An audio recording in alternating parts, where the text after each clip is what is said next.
Hello, thank you for joining our Signal Media webinar series.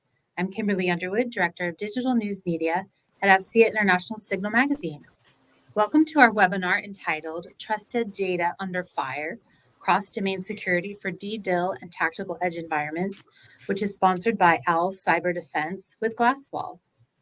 Today's CISOs and security leaders in defense, intelligence, and critical infrastructure face mission-critical challenges, ensuring data remains trusted as it moves across domains, especially when networks are bandwidth constrained, intermittently connected, or actively contested by sophisticated adversaries in DDIL environments. File-based malware, cross-domain leaks, and supply chain compromises are ever-present risks, particularly at the tactical edge where legacy controls often fall short. Today's experts will delve into a better together approach to cross-domain security. And welcome to you all. And please note that this webinar has been approved for continuing professional education credit, specifically for one GIAC CPE. And if you're not an AFCEA member, I'd encourage you to join, as one of the benefits of membership is that AFCEA provides attendance documentation for continuing education. And please note, for credit, you do need to stay the full hour. I'd like to introduce you first to Kelly Davis, who is a Senior Solutions Architect at Glasswall. Kelly brings deep expertise in DevOps, IT architecture, and Zero Trust security. Previously a lead information technology specialist at the Command, Control, and Communication, C3, Tactical Directorate, Communications Networks Division in the DoD, Kelly delivered secure, scalable solutions in high-stakes environments. At Glasswall, he now applies this experience to drive innovation and resilience in cybersecurity solutions. Next, we have Ralph Spada, System Security Leadership, OWL Cyber Defense. Ralph has more than 20 years of experience designing and deploying cutting-edge DoD-grade security solutions, specializing in system architecture, applied cryptography, development life cycles, secure system on chip or SoC development, and the ASIC fabrication process. Ralph has been a key leader in the architecture and deployment of 4 generations of secure processing product lines across multiple companies within the defense industrial base, addressing a diverse range of platform needs, from low-cost, low-swap systems to enterprise-class processing with the highest levels of DoD anti-tamper and cybersecurity. We'll turn to Kelly and Ralph in just a second. I would like to point you to the resources tab where you can find out more about the company's capabilities, and also to the Q&A Ask a Question tab. I'd encourage you all to submit questions and do that throughout the presentations on your webinar console. And with that, Kelly, I'll turn it over to you to get us started. Thank you. Great. All right. Thank you, Kimberly. Appreciate the introduction. Good afternoon, everyone. As Kimberly mentioned, my name is Kelly Davis.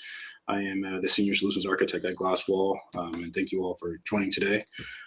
We have lots to talk about, but we're going to just get started with what we cover at Glasswall and how OWL Cyber Defense and Glasswall work together in tandem to solve some of the problems or some of the pain points that are now presenting themselves, as Kimberly mentioned, in defense, intel, critical infrastructure, and we'll ultimately talk about how files move across specific boundaries using specific techniques, specific equipment, and how we eliminate malware and threats that present themselves that essentially traditional security tools sometimes lack in efforts and tools.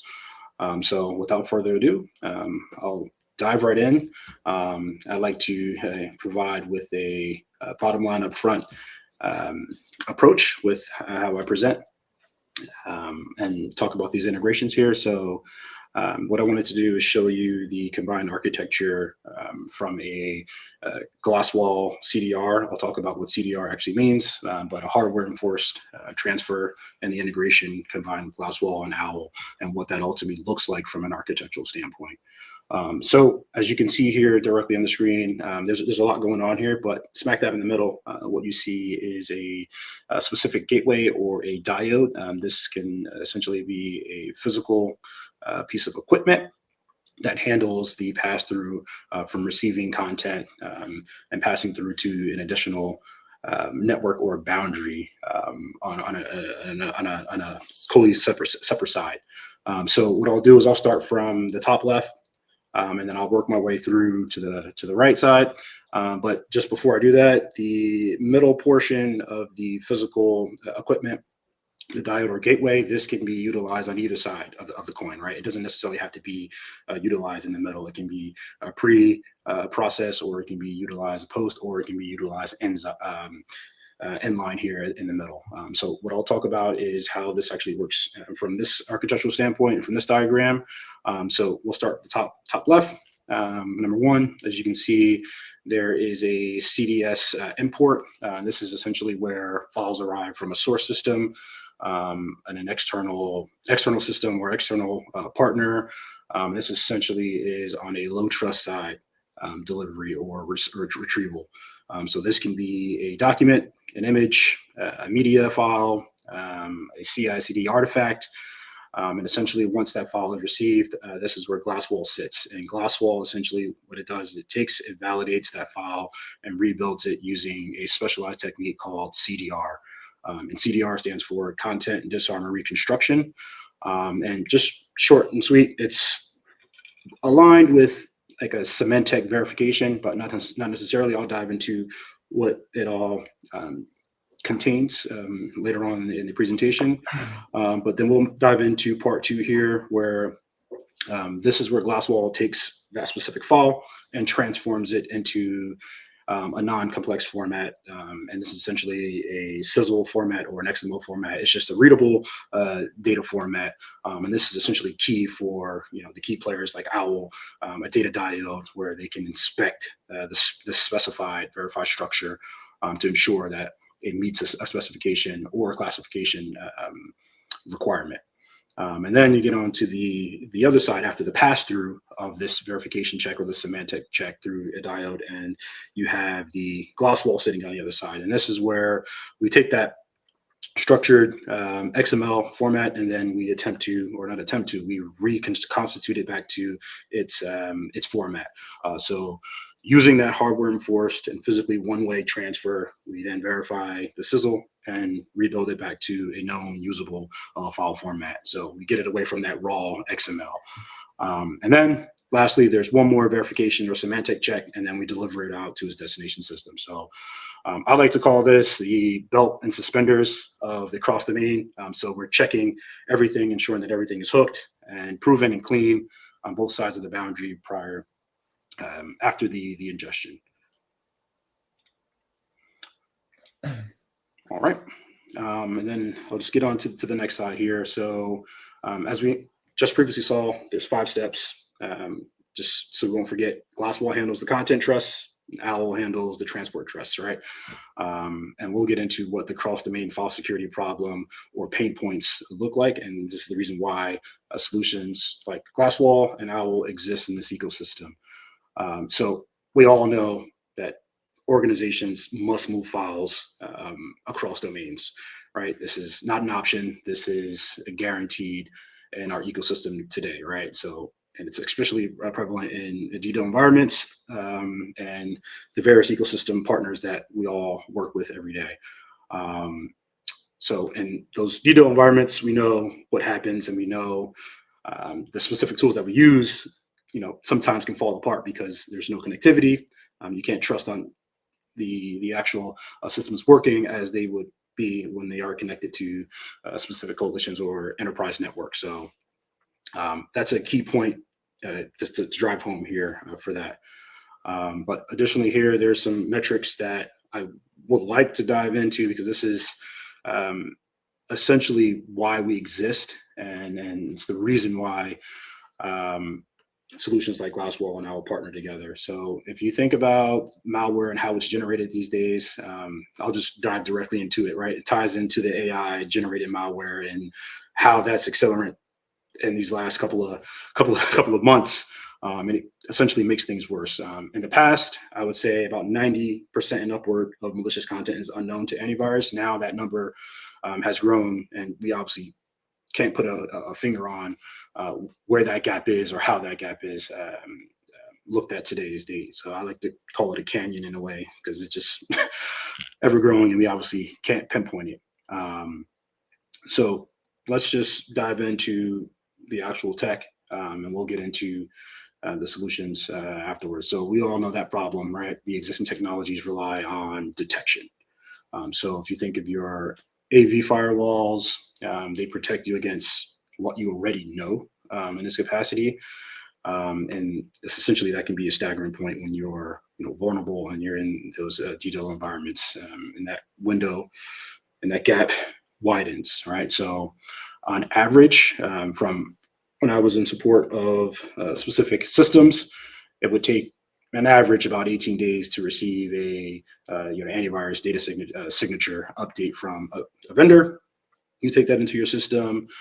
You have to ensure it's patchable. You can validate the structures of it, ensure that it's working on your system.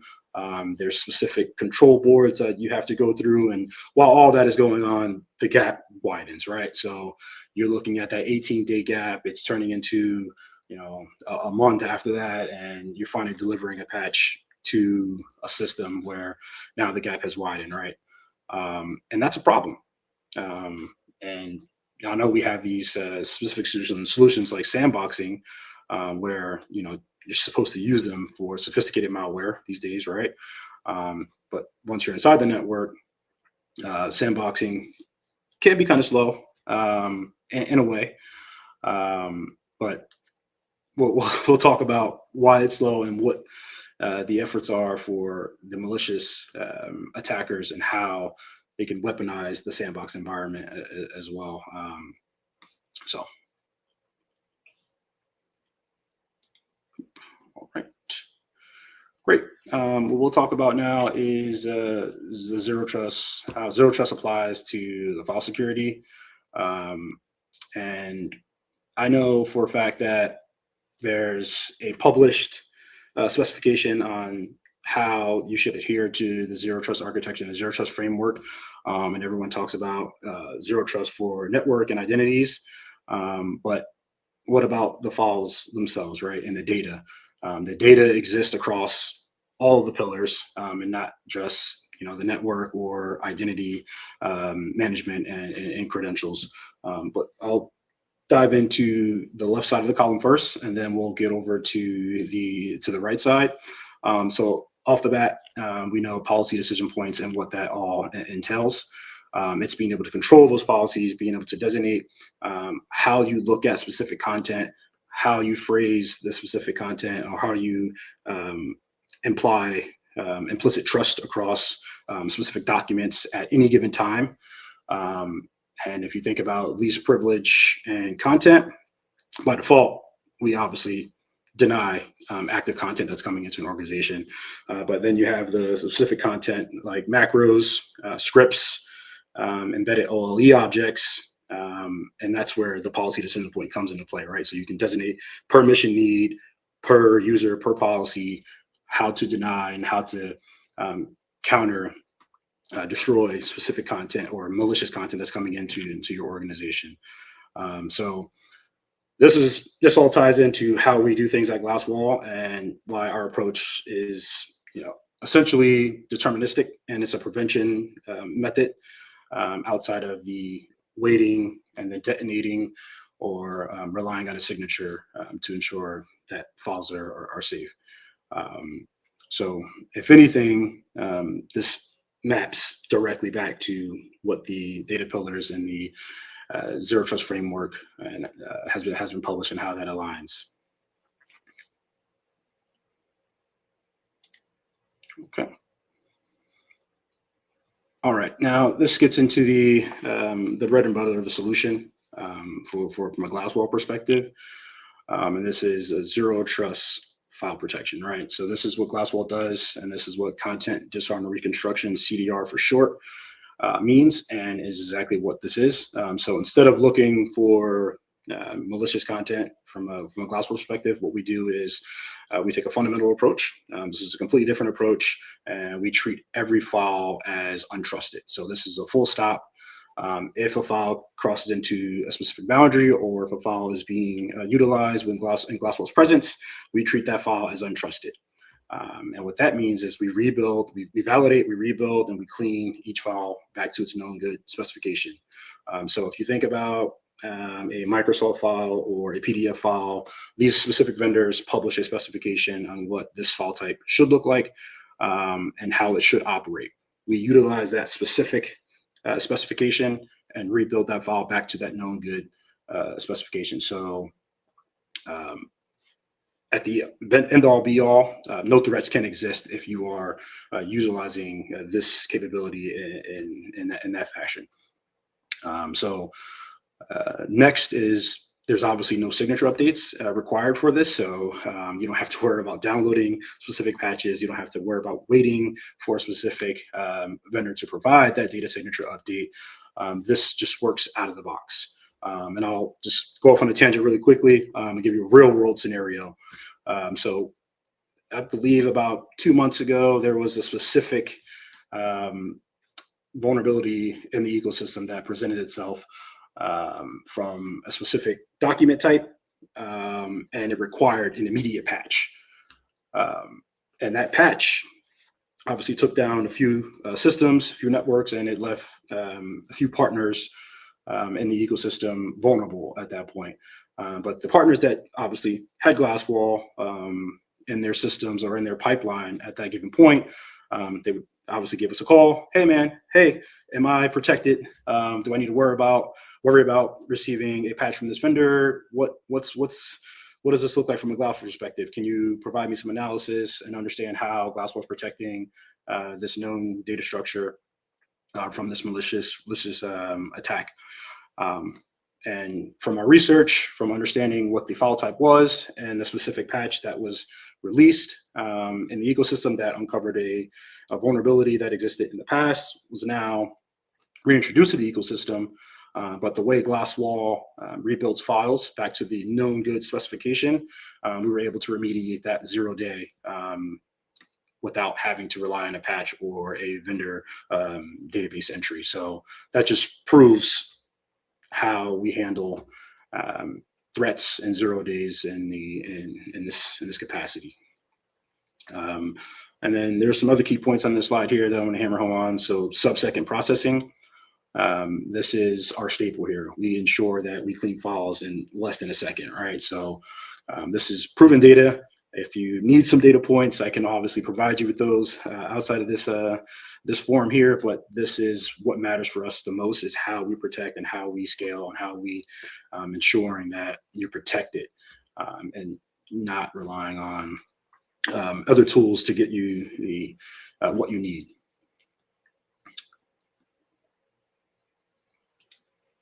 Right.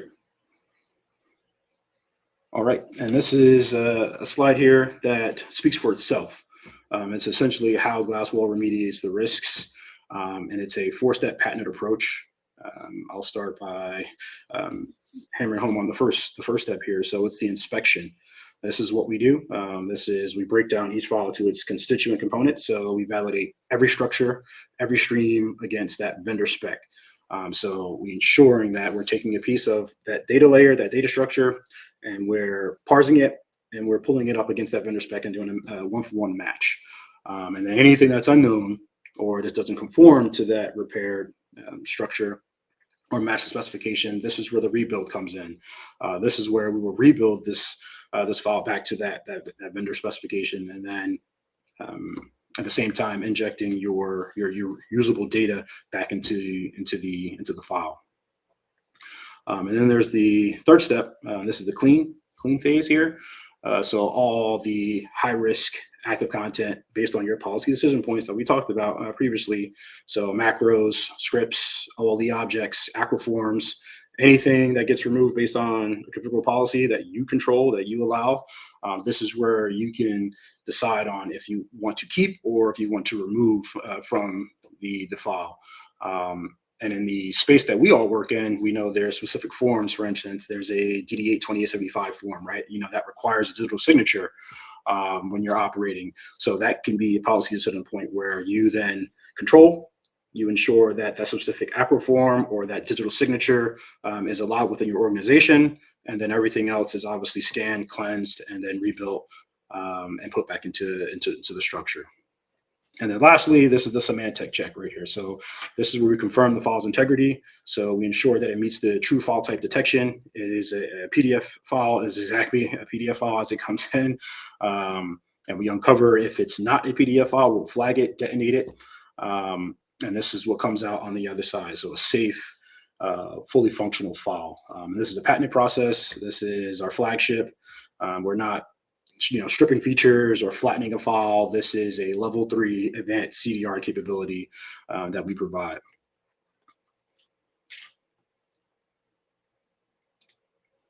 All right.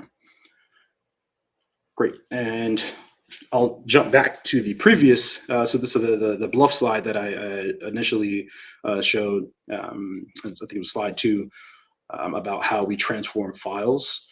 And this is also a nice capability that makes Glasswall and OWL and the solution possible together. So you remember the architect diagram that I showed you, that's the beginning of it. And this is exactly how it works here. So our engineers can take essentially complex data formats, documents, images, media, binary, and we'll transform those into the simplified format. So it's a SIZL or an XML representation. And this obviously matters for the internal structures so that we can obviously forward them into the devices like a FPGA and like OWL's data diode. I see Ralph shaking his head there, so he knows exactly what's going on here. So they can perform their semantic verification on their side. So I'm not sure if a data diode can parse formats like a docx, but it obviously is probably best for the verified structured XML on our end. But Ralph will definitely dive into that a little bit more on his side because he's definitely the hardware specialist. So as we have the transform, verify, they reconstitute on the other side. So this is essentially the technical breakdown between content security, the transport security, and how Glasswall makes it verifiable. OWL takes uses their hardware, and they make the transfer possible. And it's a one-way transfer at that as well. All right, and this is to skip along and jump ahead a little bit. So this is what you're looking at is CDR at the tactical edge in reality. So you have a ruggedized laptop here. This is a specific deployment for a specific use case, a specific unit. And essentially what this means is we'll meet you where you are regarding a deployment. So not necessarily does it need to be baked into a CDS. You can obviously take that out and you can deploy it at the edge on a ruggedized laptop, depending on your environment. So it's agnostic in that point, at that point. And there's 3 specific deployments that we provide. One being the embedded engine, which is an SDK. This is for the CDS vendors like the OWL. This is for a physical kit, a flyaway kit. And this is at the code level integration. So you think C, C++, Python, Java. We provide RESTful APIs. And this is essentially the transfer mode for the SIZL and XML format that I described a little bit earlier. This is what they use in that capacity. And then we'll scale up a little bit. We'll get to this laptop here. This is just a standalone Windows MSI where you can obviously drag and drop. You can clean. You can set up designated sync and clean folders. This is completely disconnected. It works in air-gapped environments, offline. You'll never need connectivity for it. It's built for that, as you can see here. And the name of this product is called Glasswall Meteor. All of our products are based on space themes. They have a meteor, a halo, so you'll probably see the correlation there. We just had a nice trip around the moon, so that ties into it. And then we have Glasswall Halo. This is essentially a virtual appliance where you can deploy this on a hypervisor, VMware, Hyper-V, Proxmox, and it's a easy offline deployment, right? You drag and drop in a virtual appliance, you can set it up, whether it's network connected or not, doesn't really matter at that point because everything is encapsulated within that specific virtual appliance, and it works out of the box. So you get your sub-second processing, you receive your CDR content, your CDR, which is content design reconstruction, so inspection, clean, rebuild, and deliver as well.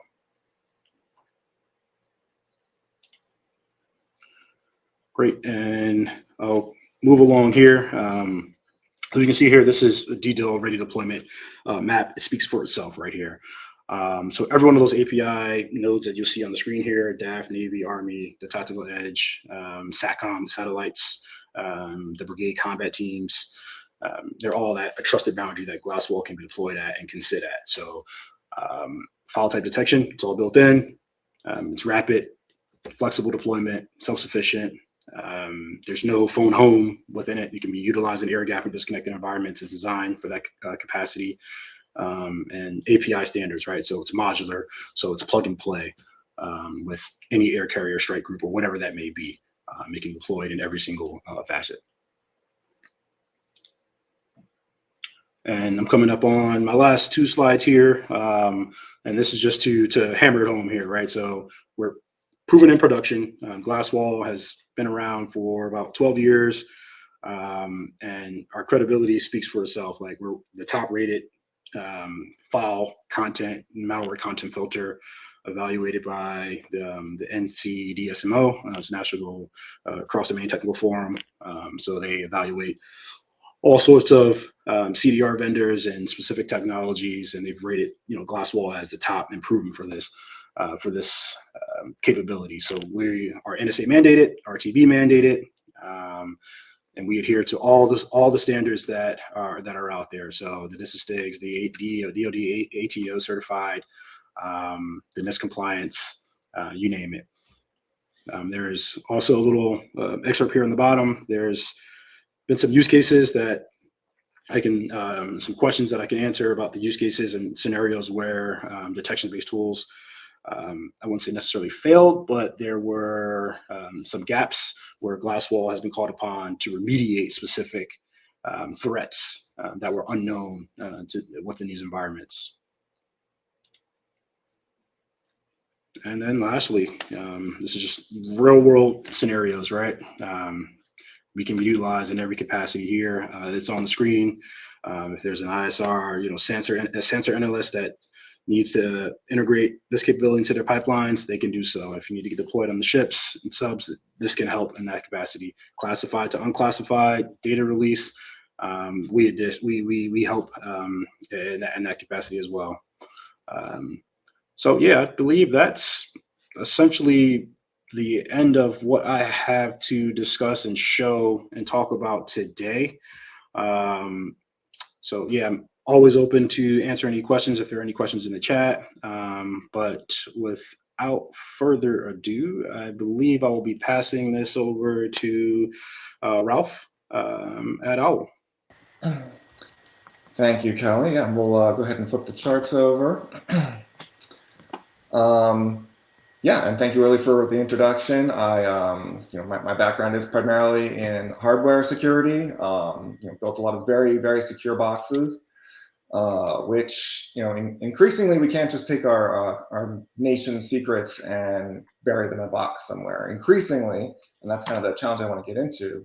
What's valuable is the data, and and data's on different networks that generally have different security, different security domains, and we need to get the data across. And actually, just kind of like segue a little bit between these two products that I do think go together like peanut butter and jelly. Anytime we put in a data diode or a cross-domain solution, the very first thing we're asked is, well, now how do I move my files across? How can we do that with CDR? Because what they really want is they need to get their PowerPoint and their PDF files from one domain, where the security might be at one level and a different domain, because increasingly we have more networks with more data being increasingly connected together. So, which is great, except that there are hostile environments out there. And when we talk about hostile environments, it's more than just, at the tactical edge, it's more than just jamming. It's not just, can we get a signal through it all? We're seeing very problematic real world low level threats against our systems. A couple of great examples. Iran's very relevant, right? A few years ago, they were able to capture a very advanced drone using electronic warfare attacks. Very recently, we saw they were able to very specifically target Starlink assets and being able to shut them down. And so when we increasingly rely on our data as the ammunition of battle space, it becomes increasingly important that we know that it's trustworthy data, that it's not being attacked at a very low level. And a lot of that comes from the very flexible nature of software being able to run on processors, which is wonderful. That's why processors running software is so ubiquitous. I'm wearing several right now. I'm sure you are as well. And what's great is that you can make this commodity piece of processor hardware run anything. It can run this great application now, and then it can get new capabilities and features later, which is fantastic. But then the problem is when you have an attacker come in on your platform, that processor is just as happily going to run that as well. And so for my Hamilton fans out there, the processor is not going to discriminate between the sinners and the saints of the software that's going to run. It's just going to run it. So then how do we build trustworthy software, or how do we protect it? I joke with my kids that there's two kinds of concrete in the world. There's concrete that has cracks in it, and then there's concrete that hasn't cracked yet. And I personally think that software is very much like that. So many of our trusted, robust platforms are built on the Linux kernel, but even that had a huge number of vulnerabilities discovered in it just last year. And that alone is a scary statistic. The other one, I put on here, I think is even more scary, which is that the average time for one of these vulnerabilities to be exploited is -1 day, which means that on average, software is being exploited the day before it becomes, published that there's a vulnerability there to begin with, which is then a huge challenge. But of course, there are ways to build more secure system. I've been doing it for decades. We have design patterns in much the same way that you design in concrete these control joints so that when the concrete cracks, it cracks where you want it to. You can design secure software so that when there are vulnerabilities or mitigations, they're in their sandbox, they're in containers, they're behind other rules and permissions that, yes, it's a vulnerability, but it doesn't grow into an exploit, which is great. And we're continuing to get better at that. However, these platforms are constantly evolving and updating to fix some of these vulnerabilities and to add new features and to keep up with hardware advances. And so that raises the complexity of being able to manage all of those potential vulnerabilities that could become exploits. And we have to defend against all of them. An adversary only needs, one to get through. And so nature is going to find a way. Eventually, software is going to become vulnerable. So what do we do about that? There are plenty of secure hardware options I could talk to you about, design many different systems. But I think what's the most simple and effective are data diodes. They really do bring this highest level of security through providing hardware isolation. And I'll talk quite a bit more about that. And it's becoming regulatorily, important. Many organizations are requiring data diodes. And if we're going to disrupt our network and put this new piece of hardware in there, how do we stitch it back together? Well, they're actually quite easy to integrate into your network. But first, what do we mean by hardware isolation? Well, what we mean is that, and the very traditional optical diode, it means that it can physically only ever send data one way. It's like a turnstile. There is physically, electrically, only one way to send that data in. And this hardware is incapable of being, kind of like that software processor, it's incapable of being changed by an adversary to do something evil. It's not like an adversary can come in and make this flashy light become the eye of Sauron and pull out the secrets from your network.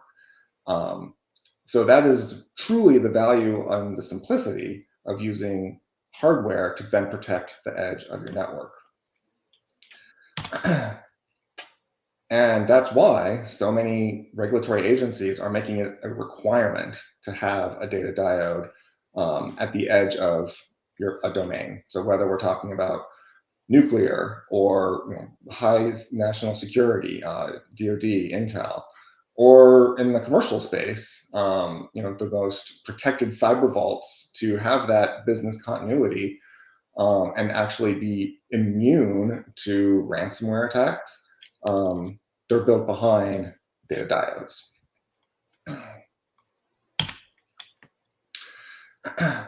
And importantly, for this to work on your network or somebody else's network, you need a range of integrations so that that data that's on one domain can go through that diode and be used on the other one. And so it's very easy to integrate this piece of hardware really into any network architecture. And as Kelly was mentioning, it could be before your sensitive processing, you're trying to protect what comes in. It could be on the other edge. You want to be very confident about what you let out of your secure network. And being able to integrate with a lot of different network technologies makes that possible.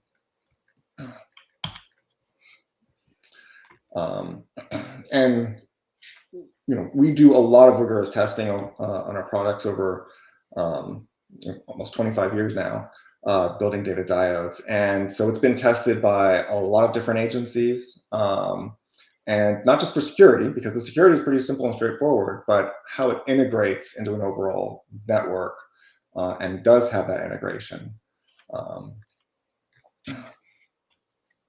And really, the takeaway here is that for people who care about the security and the functionality of their networks, they pick data diodes. So now I want to talk a little bit about ours that we've been working on, OWL Talon. And so if you're building your network and you're looking to, well, do I want to trade speed or security or flexibility? With Talon, you can pick all three. It goes up to 100 gigabits of throughput. It's, as I mentioned, the most robust security you can have on your network edge. And it's very flexible in terms of the protocols that you can connect up to it. Because like I said, we've been revising and building data diodes for 25 years. They've gone out into the field, they've been deployed. We work with our customers to understand how they need to work in order to proxy their networks. And so it's really a very fully featured, capable device. And now I want to go a little bit deeper and talk about our diode in terms of it's not just one-way data transfer, but it's a protocol filtering diode. So what does that mean? It means that similar to the content destruction and rebuilding, we also, the network packets themselves, before they go into the diode, we take the lowest level IP packets or UDP or TCP packets, and we deconstruct them and then send just the data over, and then we reconstruct that header. And what that does is it eliminates those low-level network attacks against the operating system on the other side. So we're able to fully deconstruct and reconstruct the packets at line rate. So we're doing this at 100 gigabits. And then the challenge becomes, how do you proxy convert all the different protocols you need to interface on either side? And that's where we've had all of the different integrations over the years to make that possible. And again, for the tactical edge, we've been able to make it much smaller. So yes, we've started out, and we still have the optical diodes that can flash a little light. But we have also worked with the government to be able to design and build FPGA-based diodes to ensure that electrical one-way data transfer happens. And it's a little hard to see in this picture, but this is a very small diode. Those are network connectors on either side. If you look very carefully in the middle, you can even see the moat of there's an FPGA on one side to do what we call the pitcher, baseball analogy. And then on the other side, the other FPGA, that's the catcher. And it's just the electrically isolated diode, a literal diode, that electrically sends the data exactly one way. And the FPGAs then, of course, can do some of the additional processing on either side. As Clay was mentioning, we can even do some of the file deconstruction and the file reconstruction.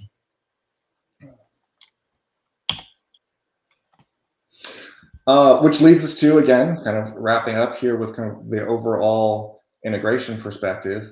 Being able to put a diode connected to an external, very open, perhaps it's the internet, a very hostile environment, and validate and rebuild at the network packet level any important files that you need to get up, because as we all know, the PowerPoint brief has to get up into the secure environment. And then it can be validated and rebuilt by Glasswall. And these can be automated integrations. And so what we're able to see is to effectively operate in a secure, high trust network, but be able to connect and get data from important sensors or information assets that are on networks of all different kinds. But the system is effectively immune from attacks through the diode. So it's not just mitigating the damage of what an attacker can do once he gets a foothold in your system, but effectively eliminates any threshold to attack from that platform. And if you want to learn more, which I encourage you to, well, certainly put some questions in the chat. We'll get to them. You can also share other information on diodes and. Well, thank you, Ralph and Kelly. That was tremendous. Fascinating solutions and so secure. We encourage you, the audience, to put in your questions in that question box on the webinar console. And we have a few already. Let's turn to those. So this one for Ralph, how does CDR differ fundamentally from traditional antivirus solutions beyond just being specification-based? Thanks. Well, it might be more of a question for Kelly, but I'll definitely start because we do it at the packet level as well, right? So the idea is that if there are known threats out there, right, the signature-based attacks, then you're looking for specific patterns in the data. Well, this is a virus. We've seen this virus before. But if you haven't seen it before, then you don't know what to look for, right? So what's really fantastic about these two approaches is that whether it's at the network protocol level or at the file level, we're not trying to filter out known threats. We are completely cleaning the data and putting it back into a safe format so that we basically mitigate, all the 0 days. Mm-hmm. Kelly, please, more. Yeah, definitely. So the key difference here is CDR is not a detection technology, right? We're more proactive in this approach. So we're not seeking and looking. We are fundamentally just rebuilding, ensuring that it meets that specification. So this goes above and beyond what a detection-based technology can do in this capacity. So. Right, sure, thank you. And how does this solution handle 0-day or previously unseen threats, especially when data must cross domains through technologies like data diodes? Yeah, I'll start on this one, then I'll pass it off to you, Ralph. So this is essentially what I was talking about a little bit earlier. So you see a 0-day coming across within the ecosystem. It's undefined, and obviously Glasswall can mitigate that based on the way we don't detect, but we rebuild back to a vendor specification. So this sitting at that cross domain space and sitting on a specific data diode, we can then neutralize that threat as it comes across, because we are not proactive. We are proactive in our approach and not detection. And then for data diode, I'll pass it off to Ralph. Yeah, well, it's precisely the existence of 0 days, and we're always going to have 0 days, or as I was mentioning earlier, like the -1 day, right? It's because we have those platforms that we want to be secure, and we have to connect them to a network that is going to be attacked with 0 days. We have to put the diode in front of it, and so the diode basically prevents those vulnerabilities in the software system from being exploited, because there's no, with the one-way data transfer, there's no way to have that back channel. You can't have two-way control or data leakage across the diode. It effectively prevents the 0 days. And what controls are in place when moving data from high to low security domains to ensure only approved policy compliant content leaves the secure side? I think you talked about kind of, low security information kind of coming in, but can you talk about this opposite process? Yeah, from a CDR standpoint, I'll start from there. So this is actually a great question. So we all know the low to high, but high to low. With Glasswall and CDR in place, there are specific controls from a policy decision point that you can deploy or employ. In particular, there is a find and redact capability. So we have a policy decision point where you can set up specific controls to look for specific banners or specific content within files as it's crossing a domain. So you can enable this policy, define the controls that you need from a administrative standpoint or a networking standpoint, and a policy compliance standpoint, and then redact sensitive content that should not exist within a low security domain or a low enclave at that juncture. So that's how Glasswall is utilized and can be utilized from a CDR perspective. And I'm pretty sure Ralph has something he wants to say about DDIL perspective. Yeah, we see high to low a lot. And kind of the most common place that we see is, for example, like a water treatment plant. You want to get information out that the pump is still running, right? But you don't want to have, but it's out in the field, it's connected to some internet, so you can get that status information up to the cloud. So a data diode that only opens up that one protocol to let that information come out and provides no attack surface for anything to go in there and control the water treatment plant is exactly what the diode provides. I think we talked about this elsewhere, but didn't make it a focus of this presentation. But cross-domain solutions do have more of that information in terms of being able to apply policy on what's allowed to leave the high to the low and enforce not just is it safe to leave the network, like it's not attacking anything, but does it conform with the organization's policy that this particular information can leave the network. Richard, and we have a question related to that, kind of going back to the low to high. Can you talk about some use cases? So the question says, what's the use case low to high, and how does that work? Do both computers have to be disconnected from live networks during the file transfer? No, well, one of the more common ones I see, and in fact live with it on a regular basis, is that there's open source software libraries that we'll use on the open internet, but we have a more secure development environment that we work on. And so that's a low to high situation where we want to be able to pull in particular source files and copy the repositories.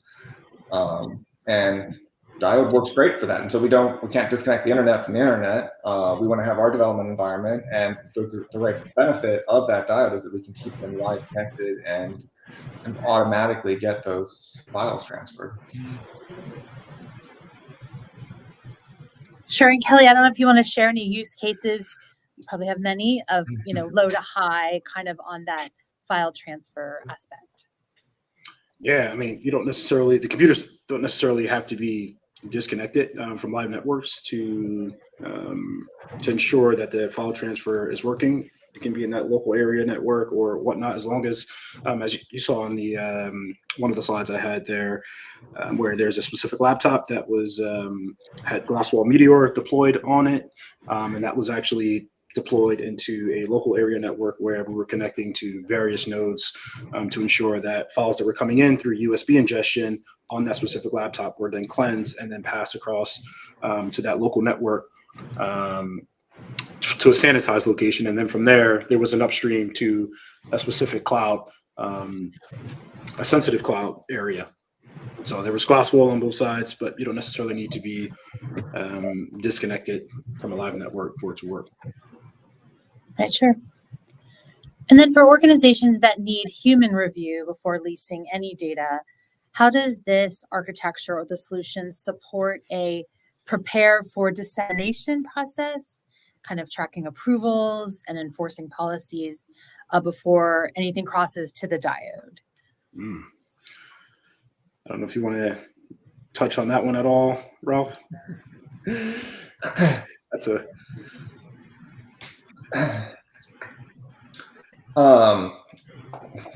I'm sorry, I got distracted. What's the question again? That's a heavy question. Okay, so for organizations, yeah, within the IC that need human review. Oh, the human review. Yes, sorry. Yeah. Yeah, actually, we deal with a lot of human review, and in fact, that's one of the reasons diodes and cross-domain solutions are really valuable in accelerating that. I, for one, had to live in a lot of places where it took days to move a file in because you had to go get that human review and all the paperwork signed and have somebody look at it. What these systems allow is a more automated process where everyone's at their computer already and they can do that human review. They can click the checkbox. You can have a system here that looks at digital signatures, for example, and knows that this file was reviewed by 2 different users. Got it, sure. Yeah. And then do you still need filters and logging to get it approved for use in a DDIL and tactical environment? And then how does approval work? Yeah, it depends on the use case a little bit, right? So I think we focus more on the data diodes, which are pretty straightforward, they're approved for use, and then those use cases where there's not so much a policy, it is just making sure that the data goes one way. Now, because certain users have these, and organizations have policies on how their data can be shared and what are all the rules around it, that's where a cross-domain solution that does have filters and can apply the rules that the organization specifies to ensure that only the permitted data is going across that. And again, in many of these situations, because there's that software platform that's doing the cross-domain solution, might be on a very secure network, but you want to be able to get something out to a partner or the internet that's untrusted, you use both. You have a cross-domain solution with data diodes. Got it, thanks. And then related to that, is this on the NCDSMO APL? Owl Talent is an NCDSMO approved product. Okay. I don't know if you want to spell out those acronyms or no. I'm going to get one of them wrong, but I'm sorry. The National Cross-Domain Solutions Organization does have an approved products list of which we are on. Okay, thanks. And then what kind of auditing and reporting is available so security teams can prove that every file crossing the domains went through the required CDR and PFD steps? Yep. So from a CDR standpoint, this is integrated into our product here. So after a file is cleansed or remediated based on the controls and the policy decision points, we do provide a detailed analysis report. So this is in an XML format of every remedy item that has been cleansed and every structure that has been repaired based on that specification. So you'll receive that detailed telemetry, detailed report that you can then bubble or feed into your SIM for another detailed analysis report or forensics reporting. Got it, sure. Anything else to add, Ralph? Yeah, well, the auditing and logging is very important. There's a lot of government requirements around on all those things that have to be recorded and noted, and then building systems to ensure that all of that logging and audit information isn't lost, which can often become, a sea of information. And so then the next challenge is, well, how do we get the pertinent notifications of when something is wrong? And so these systems do that as well. So it's not just having that record of all the different activities that it performed positively or negatively, but it's also getting those notifications when there's something abnormal happening in the system. Got it, sure. And how does the solution help analysts or operators handle edge cases? Files that may be business critical but don't automatically pass technical checks and still maintain a defensible, protocol filtering diode process.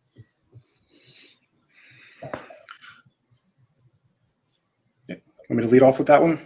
Oh, yeah.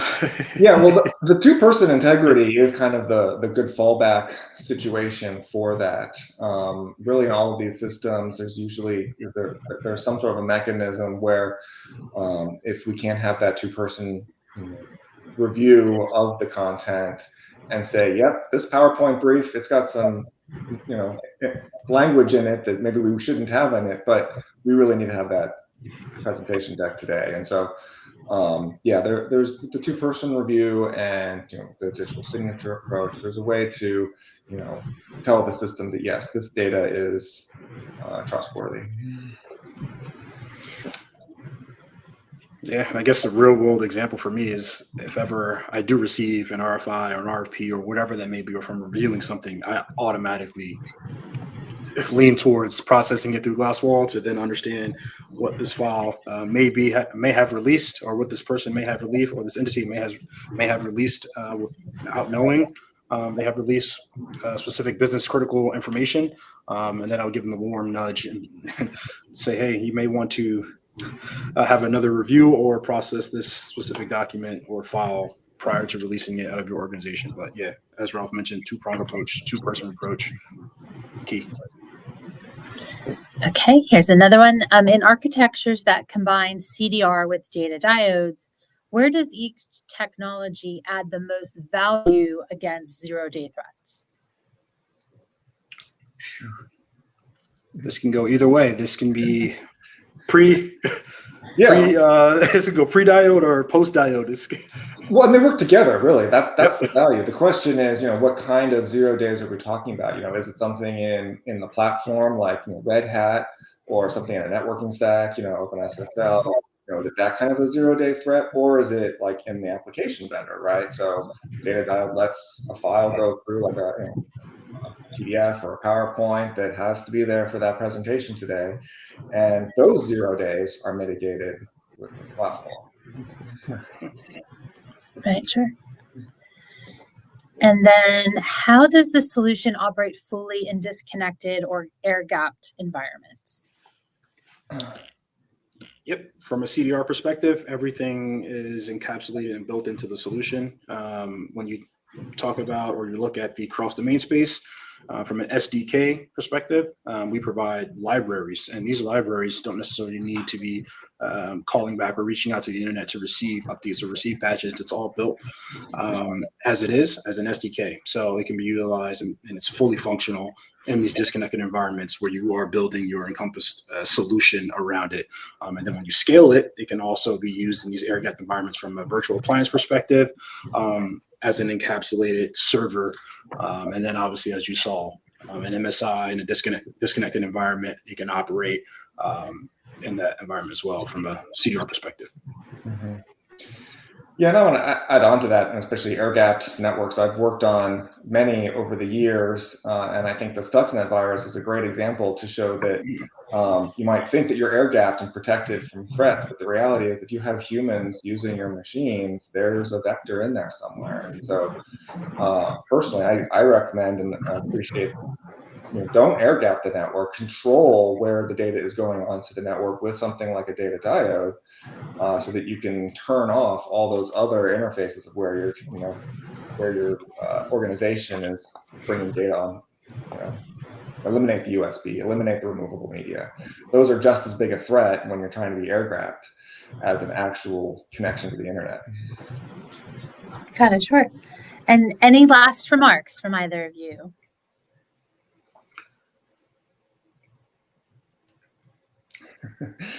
Well, thank you both. That was a tremendous presentation from you, to really know about those secure solutions. It's like you said, it's like peanut butter and jelly goes very well together.